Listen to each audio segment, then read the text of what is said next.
Hi, in this tutorial we will study the rules that we will follow to transform an ER diagram into a set of relationships. Remember that what we want is to design an actual database, an actual relational database. And a relational database is a set of relations.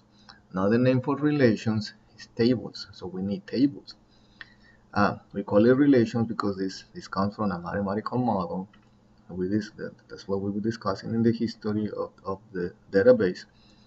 And it's a set of relations that is composed of and each relation is a set of tuples, so it's a set.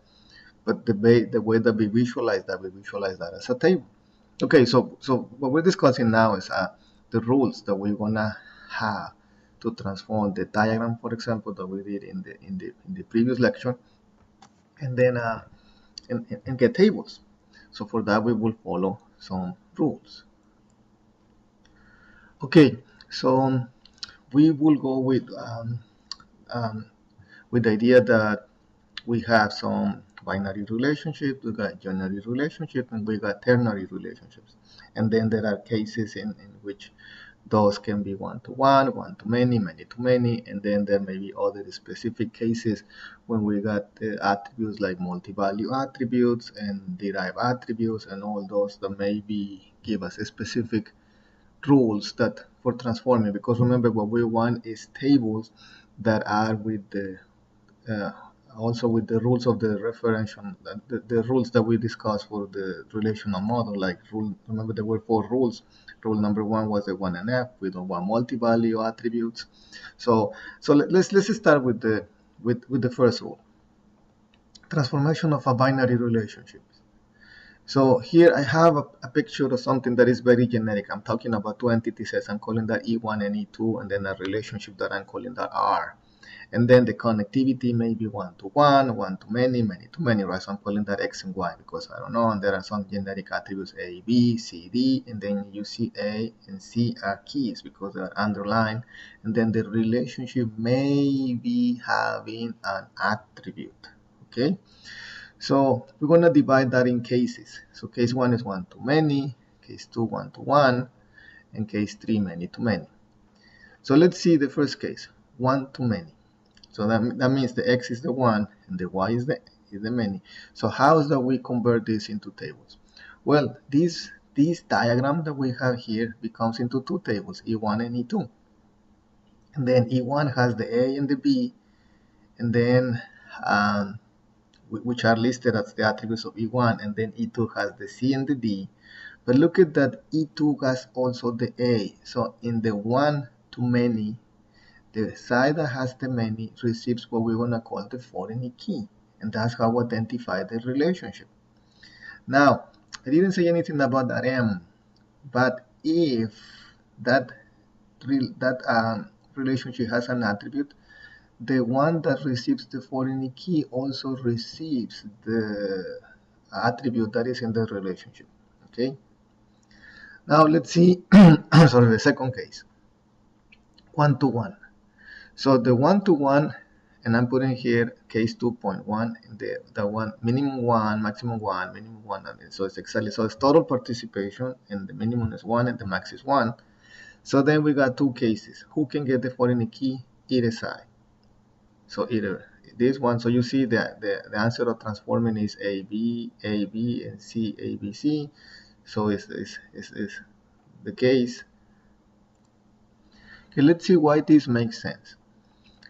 For example, now one-to-many. Let's suppose that we say, I don't know, E1 maybe is a person and E2 maybe is cars. So person owns several cars. If we put the foreign key of the cars on the person and the person has several cars, I mean, then we don't have enough.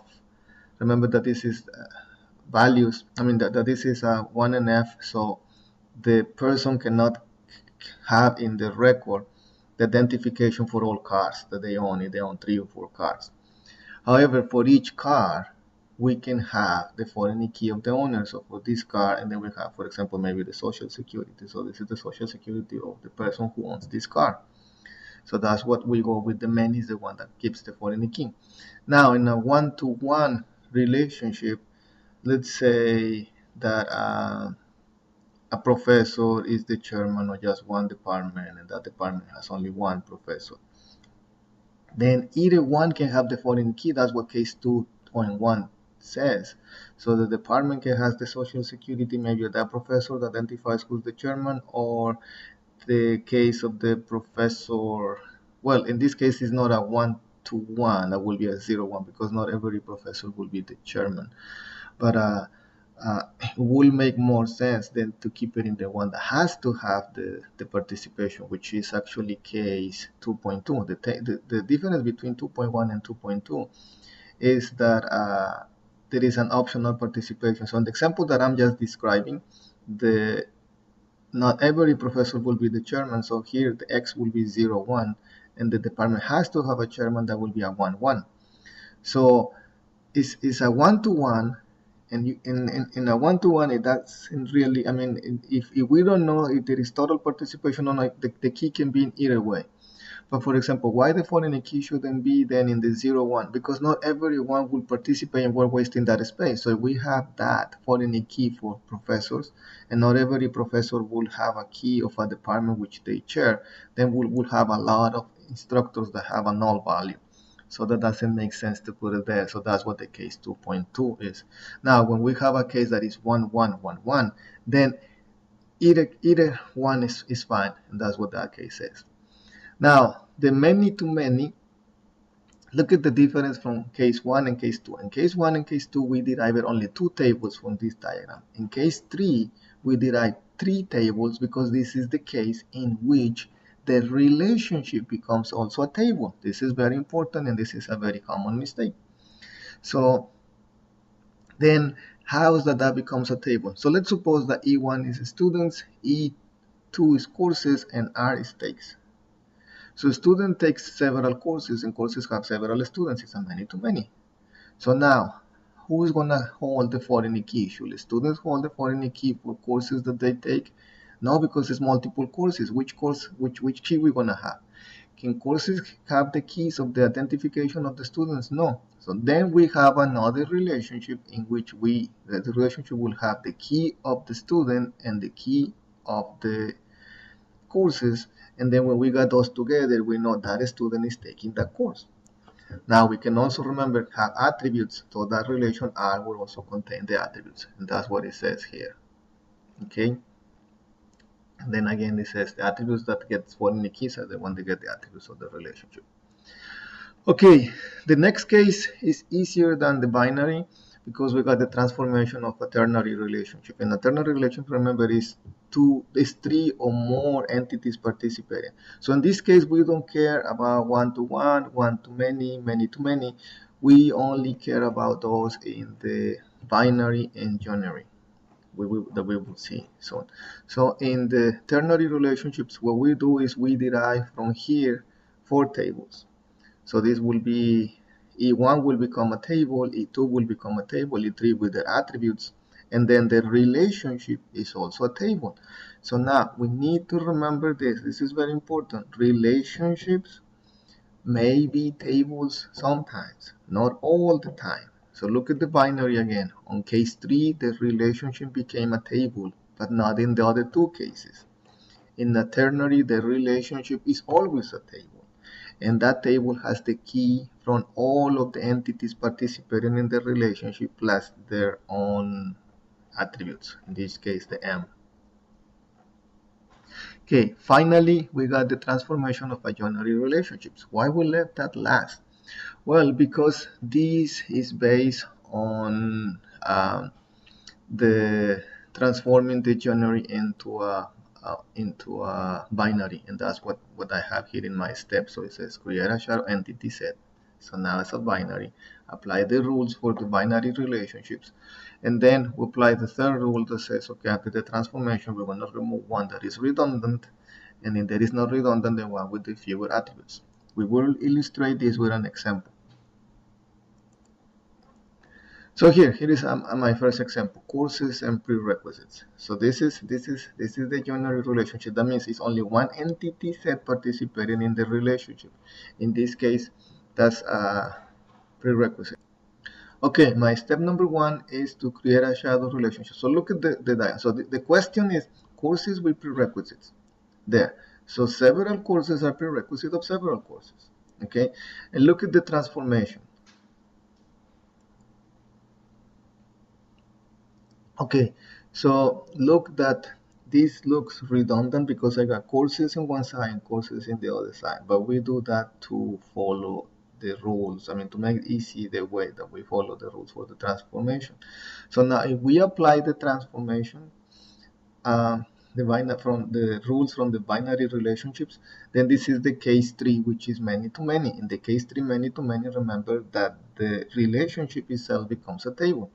So each one of the sides becomes a table. So courses from this side is a table, and that's my first line here. And then courses from this side is also a table, and prerequisite is also a table with the key from each side.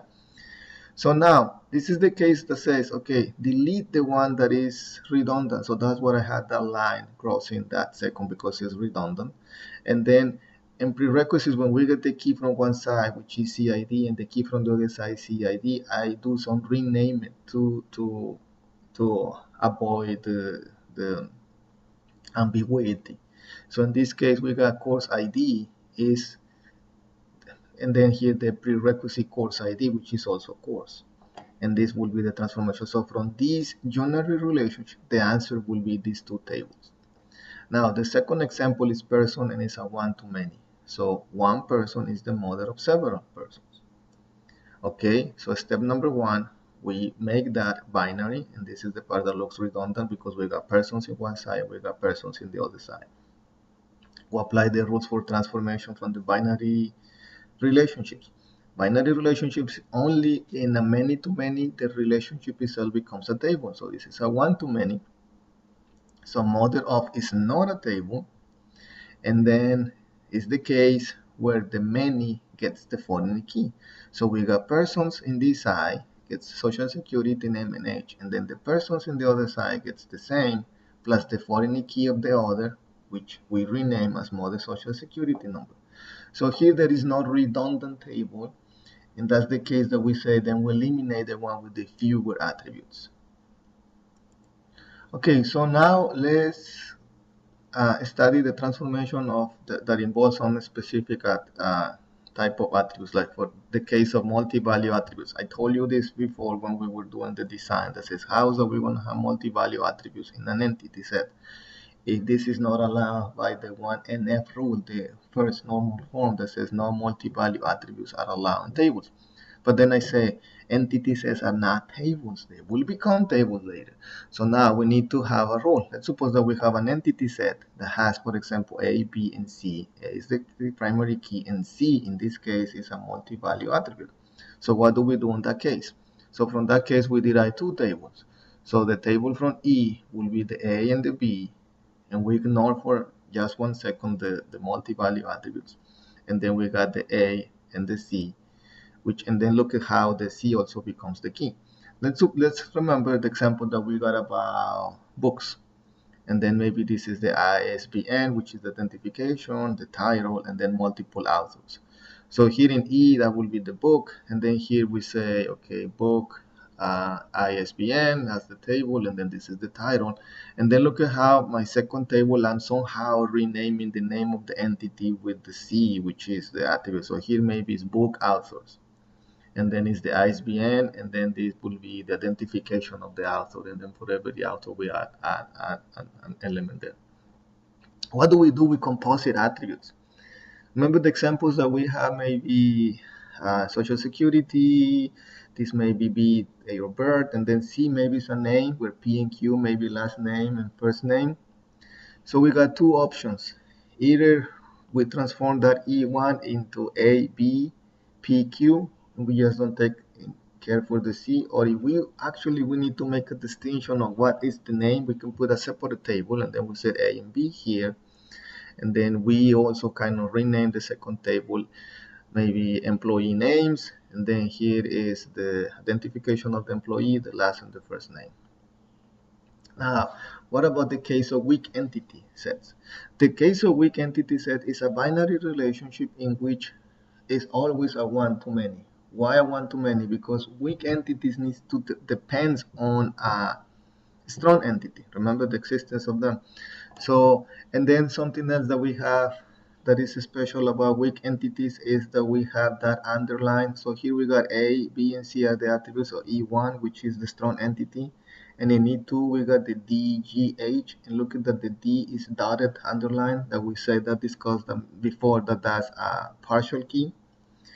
And this double line here in my M means total participation, which in the other examples from the textbook is the bold line, the strong line. And then look at my relationship. I also have a double line there just to make a distinction that this is the connection between a strong and a weak entity. So we apply the rules of the binary relationship. And the other difference is that the weak, the, the, the partial key, which is the with the foreign key will become the key in this case, the primary key. So look at the E1, that's not a problem. We got A, B, C, and then A is going to be a foreign key here, but will become part of the primary key. So that's the distinction in the transformation of a weak entity.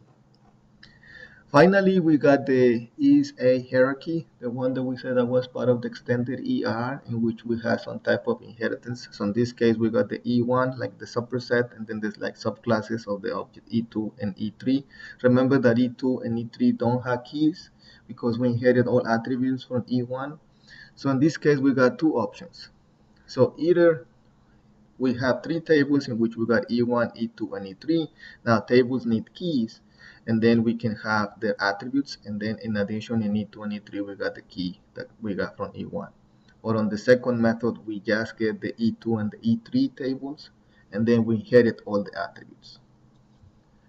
Okay, thank you.